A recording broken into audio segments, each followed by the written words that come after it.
हर रोज की तरह मोबाइल दुकान का शटर बंद कर ताला लगाकर घर एक युवक खुला हुआ है। दुकान के पास जाकर देखा तो दुकान के शटर में लगे दोनों ताले कटे हुए हैं। दुकान के पास से पड़ा हुआ अंदर जाकर देखा तो दुकान में रखे विभिन्न कंपनी के 21 नग मोबाइल, एंड्रॉइड और टच स्क्रीन तथा नेक बैंड, ईयरफोन, रोबोटेक एन कंपनी का 12 नग पावर बैंक, जेब्रॉनिक, सिस्का थानादारी में करीब 4,57,380 पंजीबद्ध कर विवेचना में ले गया है। जिसके बाद पीड़ित ने मुकदमा दर्ज करते हुए कार्रवाई की मांग की है। जिसके बाद पुलिस ने आरोपियों को गिरफ्तार करते हुए चोरी का सामान जब्त कर लिया है।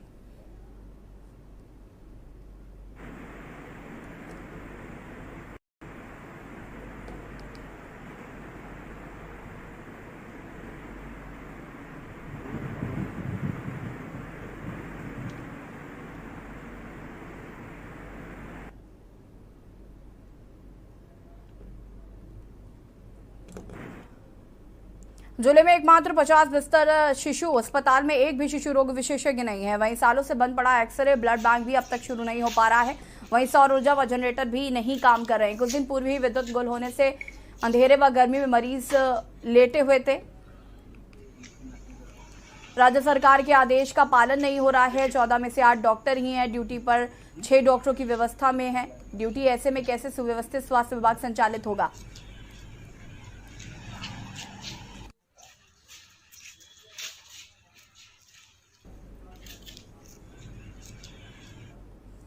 और प्रयागराज में 5 लोगों की हुई हत्या को लेकर ADG law and order Prashant Kumar क्या कुछ कह रहे सुन लेते हैं।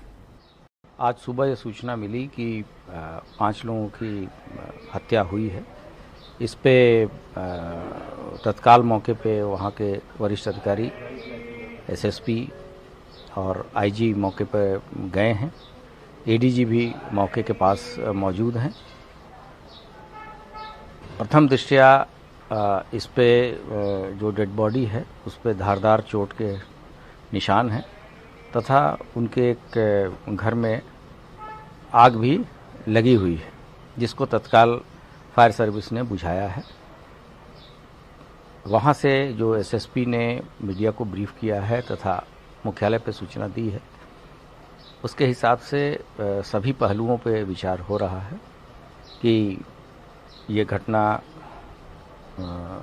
क्यों कारित की गई है और क्या इसके पीछे रंजिश हो सकती है। ये गंभीर घटना है और मुख्यालय एवं शासन की तरफ से भी इसके लिए विशेष टीमों को गठित करने के निर्देश दिए गए हैं। हमारी जो एसटीएफ की यूनिट है प्रयागराज की, उसको भी मौके पे भेजा गया है और पूरी जांच पड़ताल के बाद ही इसमें कुछ कहना उचित होगा। फिलहाल ये घटना काफ़ी सीरियस नेचर की है और इसमें ये भी बताया गया है कि जल्द से जल्द इसका सफल अनावरण किया जाए। क्या लगता है, कुछ घरेलू रंजिश लगती है, क्या कारण लगता है? अभी इस संबंध में कुछ भी कहना उचित नहीं है जब तक कि पोस्टमार्टम नहीं हो जाती और विस्तृत प्रारंभिक विवेचना नहीं हो जाती, तब तक अभी मोटिव के बारे में कुछ कहा घटना का खुलासा हो सकता है, ऐसा लगता है? नहीं, हमने टीम लगा दी है और हम चाहेंगे कि जल्द से जल्द इस केस का हो, लेकिन ये भी सुनिश्चित कराया जाएगा कि इस घटना का सही अनावरण किया जाए और जिससे कि घटना की पुनरावृत्ति बाद में कहीं ना होने पाए। दूसरा बार हो गया। हाँ, जो पहली घटना थी वो एक आत्महत्या से संबंधित थी, जिसके बारे में अकाट्य साक्ष्य मिले थे और इस संबंध में मीडिया को बताया भी गया था और सुसाइड नोट भी मिला था। और उसमें भी जो मृतक हैं उन्होंने जिसको भी रंजिश बताई थी, उनके विरुद्ध भी कार्रवाई की गई है। विवेचना अभी उसमें भी चल रही है, विवेचना अभी समाप्त नहीं हुई है।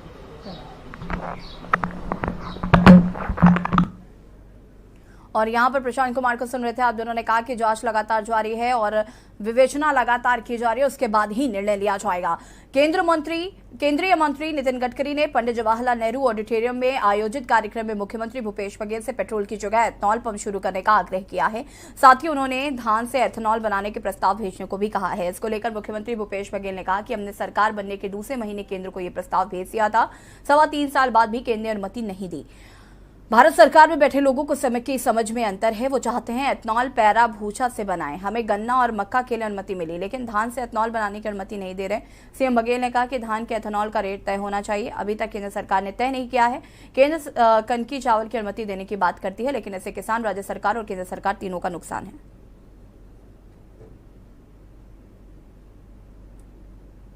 भारत सरकार में बैठे हुए लोगों के साथ जो समझ में जो अंतर है वो ये है कि वो चाहते हैं पैरा से बनाएं, भूसा से बनाएं, उसके बाद फिर गन्ना और मक्का से भी अनुमति मिली।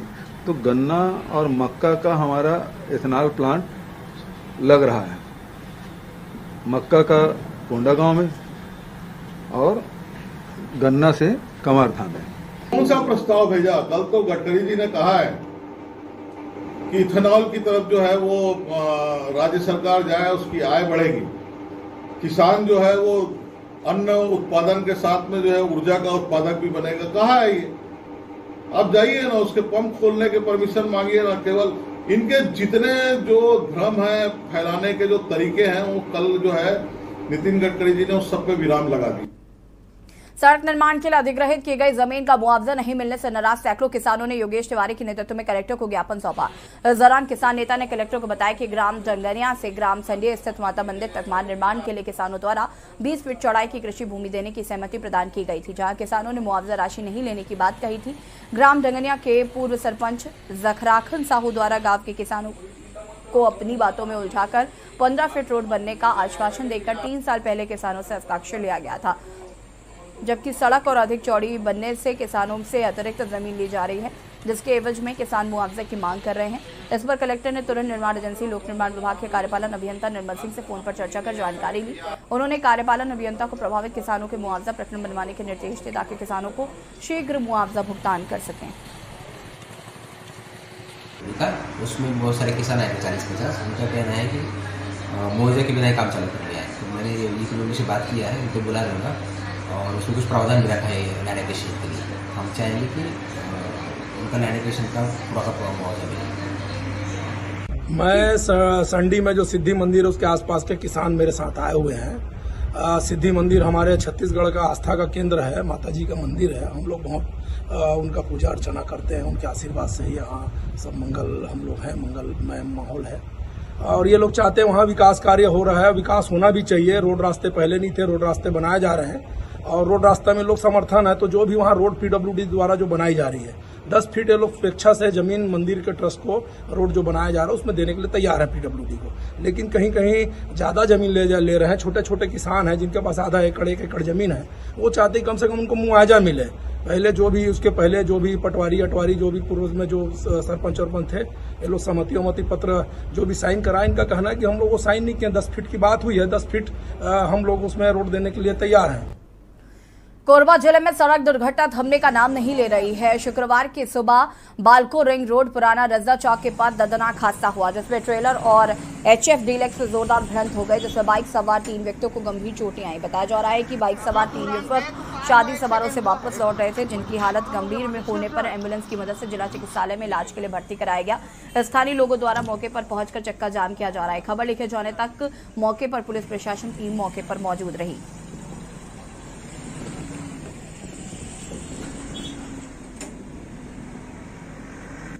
तुरंत बैग पार हुआ 1 सेकंड हुआ है। 1 मिनट मुझे तो कहां हो गया हमारी स्टेप सर।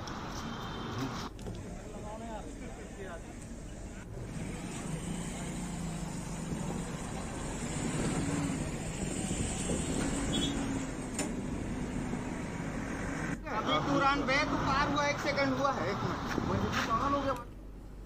कोरबा की ऊर्जाधारी भू विस्थापित किसान कल्याण समिति कृष्णनगर इकाई समिति ने रेलवे से प्रभावित बस्ती वासियों के साथ देवका से गेवरा रोड के मध्य चलने वाली कोयला परिवहन रेल लाइन में खड़े होकर सांकेतिक प्रदर्शन करते हुए रेलवे प्रबंधन को चेतावनी दी कि तत्काल उनका मुआवजा दिया जाए, अन्यथा रेल चक्का जाम किया जाएगा। ऊर्जाधारी संगठन इकाई अध्यक्ष फुलेन सिंह और सचिव सीमा देवी सोनी ने कहा कि मुआवजे के लिए छोड़े गए 16 परिवार के साथ साथ जमीन का मुआवजा 24 लाख करने और कृष्णनगर का संपूर्ण अधिग्रहण करने की मांग पूरा होने तक आंदोलन को जारी रखेंगे। रेल लाइन में सांकेतिक प्रदर्शन किए हैं और हमारी मांग को ऐसे ही अनसुना किया जाता है तो हमें अपने उग्र आंदोलन करने के लिए मजबूर होना पड़ेगा।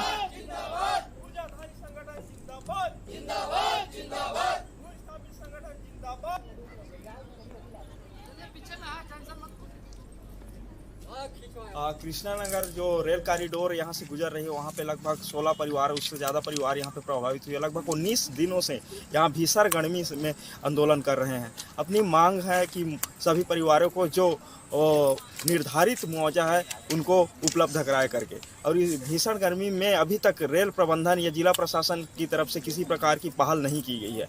आगामी दिनों में हमको मजबूर हर वो कार्य करना पड़ेगा जिससे रेल प्रबंधन को सुनाई दे। जैसे हम लोग अभी यहाँ पे सभी लोगों ने प्रस्ताव पारित किए हैं कि आगामी दिनों में हम लोग रेल जो परिवहन है यहाँ का कोल परिवहन है उसको पूरी तरह से ठप करेंगे। आज हमारा 19-20 दिन हो गए आंदोलन में बैठे, हमार कोई मतलब सुनत नहीं गुहार अभी तक के रेलवे वाला। आज हम पूरा रेल में धरना धरे थन, प्रदर्शन करा था। आज वाला ये बताब कि आज हम तो मेरे खड़े होकर फोटो खिंचा था तो दिखाएब, और अगले बार से अभी मेरे पूरा धरना धरबो और ट्रेन रोकबो पूरा सब धन। अभी इतना भीषण गर्मी में हम बाल बच्चा पति सबके समेत सियान जवान सब खड़े होकर मेरे तपस्या करथन, फिर भी होकर सुनाई नहीं देते। कटघोरा विकासखंड के ग्राम पंचायत भिलाई बाजार में सरकार तो हर द्वार कार्यक्रम समाधान शिविर का आयोजन किया गया। इस शिविर में एक ही दिन में 8000 से अधिक लोगों को लाभान्वित किया गया। इस शिविर में ration card, pension card, job card धारक, श्रमिक, दिव्यांगन प्रमाण पत्र आदि शिविर स्थल में बना दी गई है। और वहीं स्कूली छात्राओं को सरस्वती साइकिल योजना के तहत से साइकिलों का वितरण किया गया है। इस दौरान कोरबा लोकसभा की सांसद ज्योत्सना महंत और कोरबा कलेक्टर रानू साहू, कटघोरा विधायक पुरुषोत्तम कंवर, पाली तानाखार विधायक मोहित राम केरकेट्टा व अन्य प्रशासनिक पदाधिकारी शामिल हुए। शिविर में शामिल हुए जनप्रतिनिधियों के साथ विभिन्न विभागों के स्टॉलों का अवलोकन किया गया। महिला समूह को सहायता राशि का चेक भी प्रदान किया गया। सरकार तुम्हारा द्वार कार्यक्रम है और इसमें समाधान शिविर हम आयोजित कर रहे हैं और हर 15 दिन में ये शिविर है। और शिविर का मुख्य उद्देश्य है 20 से 25 ग्राम पंचायतों का चयन करके शिविर से 15 से 20 दिन पहले हर ग्राम पंचायत में क्या समस्याएं हैं, पंचायत विभाग से संबंधित, राजस्व से संबंधित जितने भी विभाग हैं उनसे संबंधित समस्याओं को जान के उनका निराकरण करना। और आज शिविर में उन सबको जो है उनके अधिकारों से अवगत कराना और उनको उनके समस्याओं का निराकरण करके अंतिम जो है उनको लाभ पहुंचाना। जैसे अगर किसी का नामांतरण नहीं हुआ है तो आज शिविर में उसे नामांतरण दिया जाएगा। किसी को किसान किताब नहीं है तो किसान किताब दिया जाएगा, जॉब कार्ड नहीं है तो जॉब कार्ड दिया जाएगा। इस तरह से हमारी पूरी कोशिश है कि शिविर स्थल पर जो है आम व्यक्तियों को निराकरण की समस्याओं का निराकरण किया जाए। आज के शिविर में 8000 से अधिक हितग्राहियों को लाभान्वित किया गया। वो तो आपने देखा हुआ कार्यक्रम बहुत सार्थकता लिए हुए है और हम लोगों की जो एक पहल है सरकार की कि सरकार तुम्हार द्वार, ये बहुत सक्सेस है और हम लोगों का पूरा कोशिश रहती है। इसमें कलेक्टर जी महोदया का भी बहुत अच्छा योगदान रहा है, अधिकारीगण भी अच्छा काम कर रहे हैं। और जो छोटी छोटी चीज़ें, राशन कार्ड, पेंशन कार्ड है उनका, या जो अपना दिव्यांग लोगों का जो है, ये सारे सर्टिफिकेट्स बहुत मुश्किल से मिलते थे और कई बार चक्कर लगाने पड़ते थे। तो वो एक बड़ी सहजता से और यहीं निराकरण उनका हो रहा है। किसी को चश्मे मिल रहे हैं, किसी को जो भी उनकी समस्याएं छोटी छोटी हमारे ग्रामवासियों की, वो सभी यहाँ पर उसका निराकरण हो रहा है। इससे अच्छी सुविधा और कहाँ हो सकती है। आज के शिविर में कितनी समाधान थी?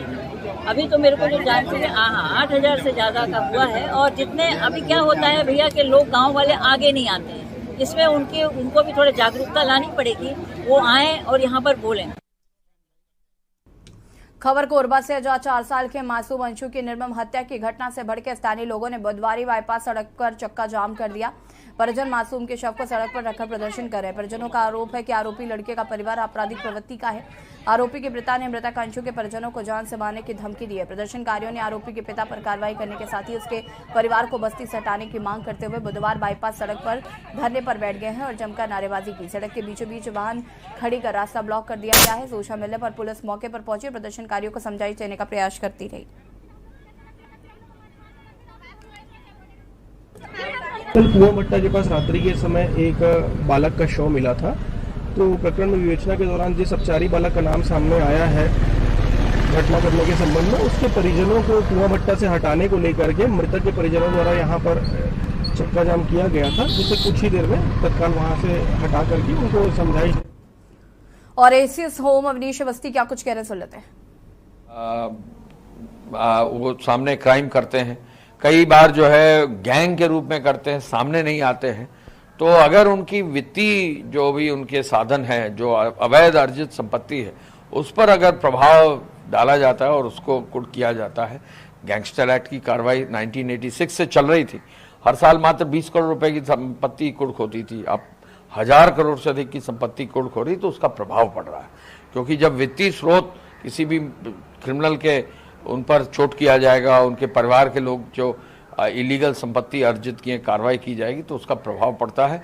और गैंग के जो मेंबर्स हैं उनकी भी संपत्ति अगर कुर्क की जाती है तो फिर बिखरता है, और गैंगस्टर्स पर कार्रवाई का एक अच्छा जो है उसका इम्पैक्ट ग्राउंड पर जाता है। लोगों को बताने में क्लियर रहता है कि अगर अवैध संपत्ति अर्जित करोगे तो जेल तो जाओगे ही, संपत्ति भी जो है तुम्हारी कुर्क हो जाएगी। हम कह सकते हैं कि जो बुलडोजर पॉलिसी है ये क्रिमिनल्स के खिलाफ एक अच्छा प्रभावी रूप से काम कर रही है, और आगे उत्तर प्रदेश में ये जारी। देखिए, जब तक क्राइम फ्री नहीं हो जाएगा, ऐसा तो है नहीं कि हम लोग अभी पूरी जो है कार्रवाई कर पाए हैं। जहाँ जहाँ भी जो भी क्राइम है और क्रिमिनल्स हैं तो उन पर आगे तक कार्रवाई करना, ये हमारा लक्ष्य है।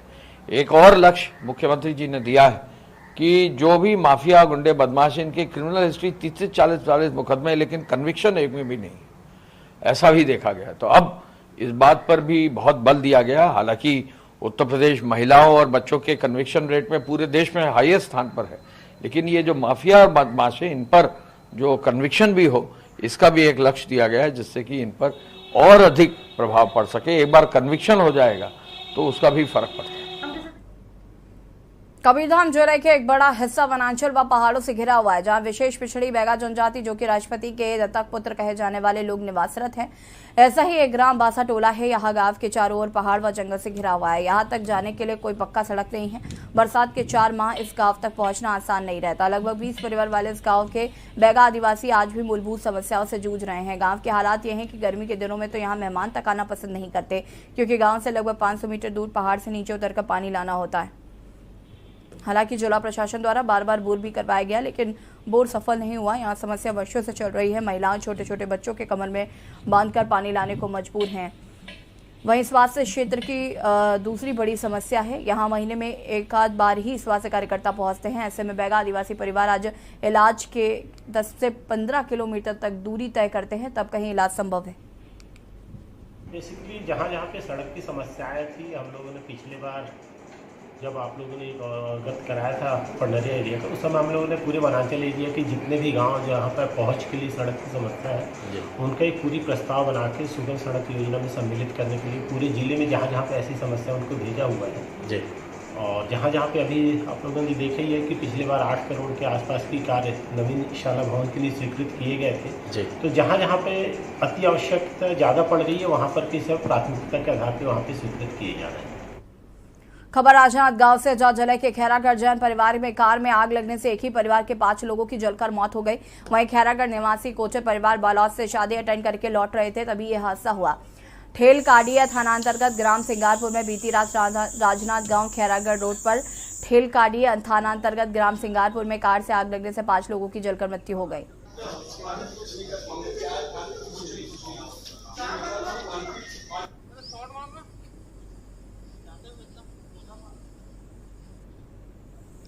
एक बहुत ही दुखद दुर्घटना हुई।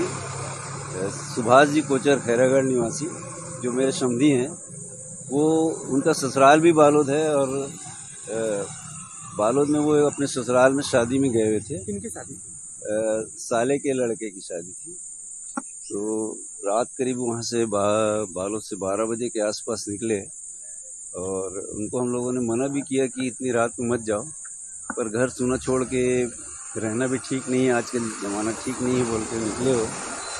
और रास्ते में ये बहुत ही दुखद दुर्घटना हो गई। उनके 6वें नंबर की लड़की की, 7 लड़कियां हैं उनकी, 6वें नंबर की लड़की वृद्धि कोचर की 3 मई को शादी थी रायपुर में। हाँ, हमारे परिवार के लोग थे, हमारे दामाद थे। ये बालोद से शादी अटेंड करके वापस खैरागढ़ आ रहे थे। खैरागढ़ आने से रात में फिर कैसा क्या हुआ, गाड़ी पलटी हो गई और पूरे जल के 5 लोग थे। 3 मेरी भांजी थी, एक मेरी बहन थी, एक दामाद जी थे। दामाद जी खुद चला रहे थे, बाकी इतनी जानकारी है। क्या उम्र रही होगी? उम्र दामाद जी की उम्र करीब समझ जाओ 55 साल और सिस्टर की उम्र 51 साल और जो हमारे भांजी है ना, एक का 20 साल, एक का 25 साल और एक शादीशुदा थी जो 30 साल की। खबर दुर्ग से है, जहाँ जिले के ग्राम से बेरिया में साहू समाज द्वारा माता कर्मा जयंती मनाई गई, जिसमें मुख्य अतिथि के रूप में प्रदेश के गृह मंत्री ताम्रध्वज साहू मुख्य अतिथि रूप में शामिल हुए। इस अवसर पर ग्रामीणों ने कलश यात्रा निकालकर पूजा अर्चना की। वहीं गृह मंत्री ताम्रध्वज साहू ने माता कर्मा जयंती पर पूजा अर्चना कर प्रदेश की खुशहाली की कामना की। वहीं केंद्रीय सड़क मंत्री नितिन गडकरी द्वारा 9,240 करोड़ 33 रोड परियोजनाओं पर लोकार्पण करने पर छत्तीसगढ़ के विकास पर चर्चा मीडिया से की गई। छत्तीसगढ़ शासन आपके स्वागत के लिए मैं बुलाना चाहूँ मदन साहब।